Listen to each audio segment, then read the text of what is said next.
listening to Unpause Your Life with Dr. Cali Estes and Master Coach Jenny Fontana, founders of the Life Coach Method. Each one of our uplifting and deep dive episodes is geared to help you tackle the things that hold you back from having the most magnificent life you deserve. Sit back, relax, and prepare to be coached. Today's topic is one I've seemed to be running into lately, is the difference between a handout and a hand up. And if you know this in the world of addiction, we call it enabling, right? Giving somebody too much of something where they never have to actually take accountability. So let's explore the two. A hand up is an offer of a job, an offer of assistance through blood, sweat, and tears, or exchange of goods and services, right? Currency. We all know currency or money to be that of exchange of goods and services, right? You want to buy something, you go to Home Depot, you hand them money, you take an item. That's an exchange of goods and services. In the barter world, you can exchange goods and services for something else. You might have someone clean your house and you give them a couple boxes of fresh eggs from your chickens, right? Bartering. So the difference between a handout and a hand up is an offer to allow someone to help in exchange for payment of a sort. Can be food, can be housing, can be shelter, can even be money, right? Help them get to the next level. Versus a handout is just giving them something. So I've got two little scenarios for you that I've run into lately in my life. And one is a young lady that had a job with the family company. She was doing great. Been with them for a few years. Well, they thought she was doing great until they learned that she was basically billing clients and not providing the cleaning services that she should have been providing.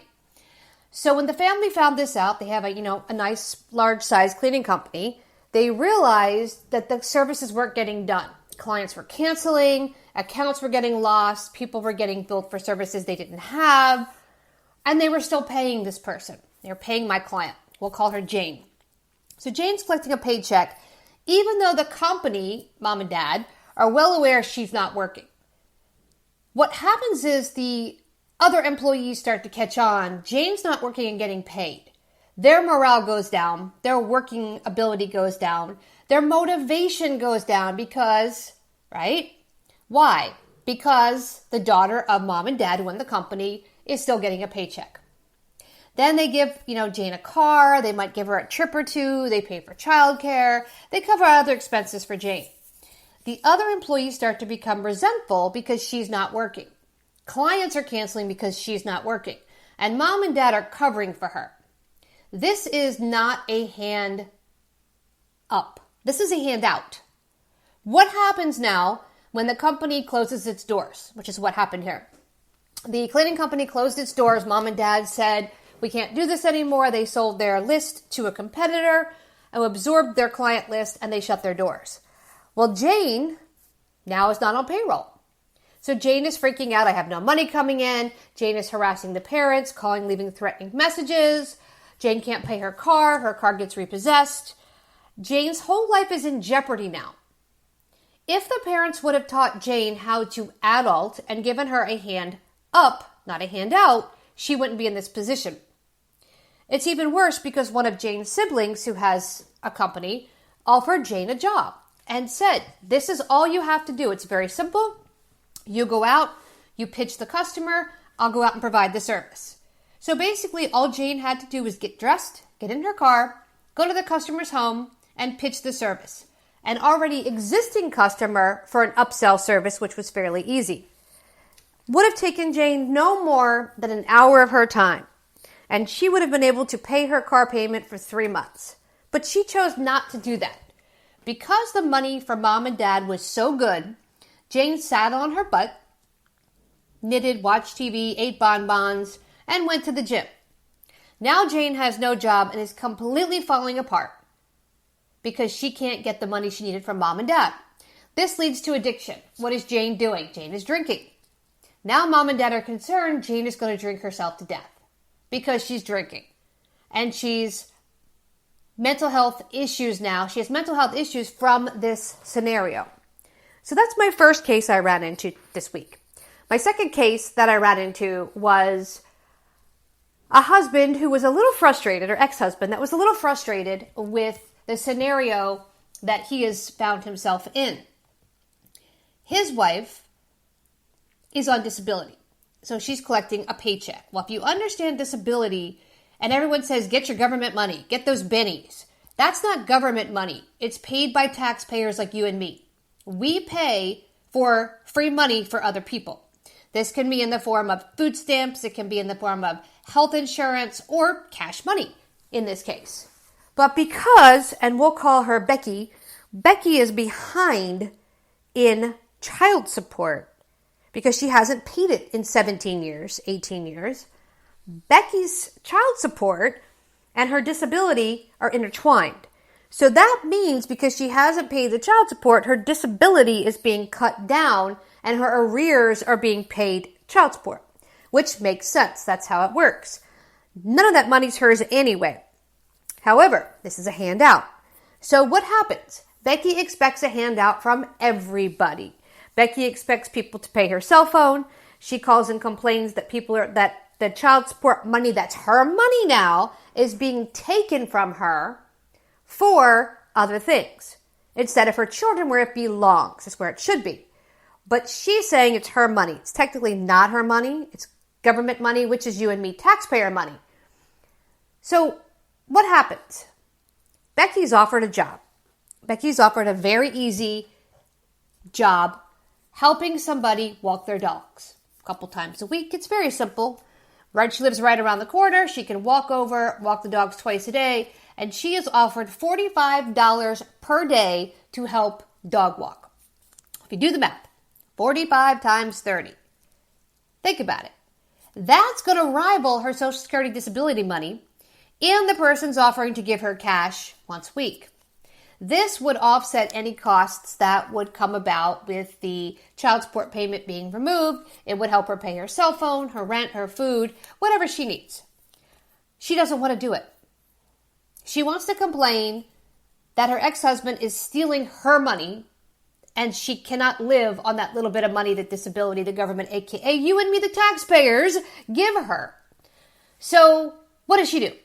She asks her children for money and tells them that her bank account is being affected. Her, me, I, my. But it's still, again, not her money.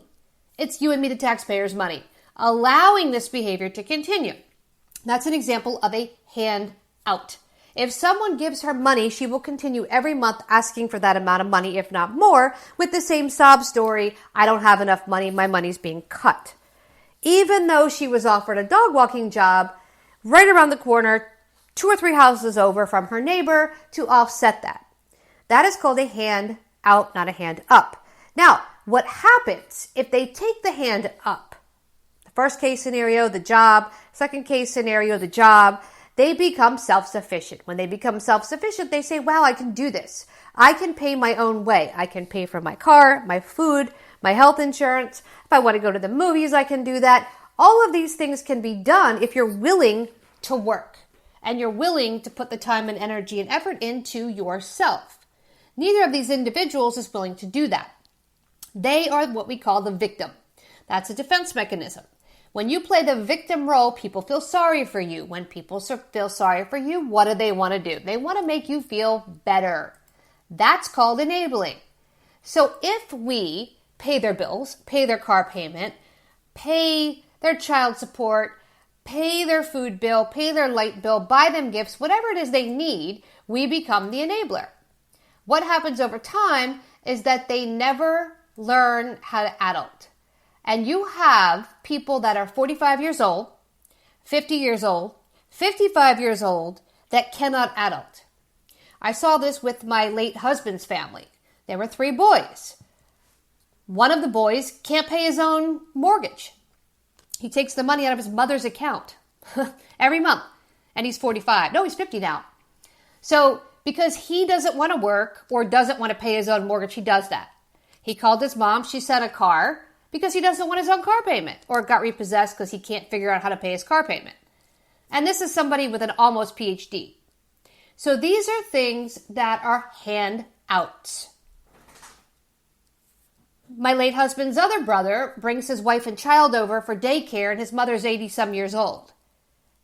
His mother does it. She cleans, she cooks, she provides for them. That's a handout. What's going to happen when she passes away? These children will not be able to adult. As much as my late husband, same thing. He couldn't adult. If something went wrong, they fixed it. He didn't have the life skills to be able to adult.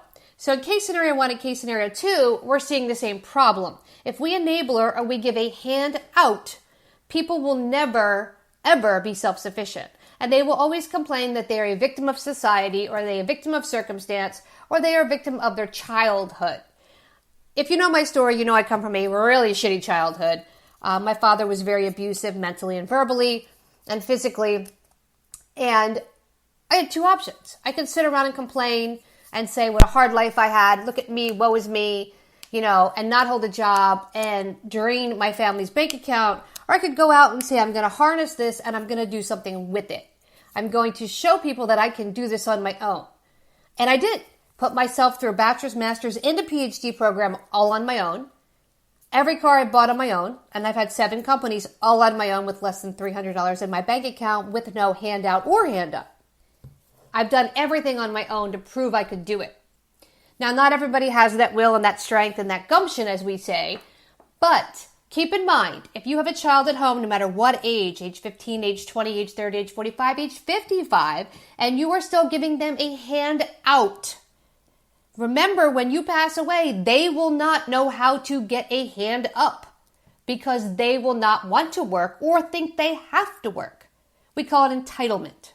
Pretty simple. I'm too entitled to work. I'm too awesome to work. Why would I want to walk the dogs for $45 a day when I can complain I'm the victim and someone will pay my cell phone bill? Why should I go to the job when I can just collect a paycheck because it's my family's money anyway? These are skewed thinking stories that put the client in the victim role and you in the enabler seat. So think about the next time you're about to give somebody money. Is this a handout or a hand up? And it should be a hand up, because if it's a handout, you're going to have a handful. And then when you pass away, you won't know what to do, and they won't know, well, you'll be gone. They won't know what to do without you, because you have become their ATM. You have become their sounding board. You have become their source of income. And you should not be their source of income. So think about that. No more handouts and only hand-ups. Thank you for listening to Unpause Your Life with Dr. Cali Estes and Master Coach Jenny Fontana.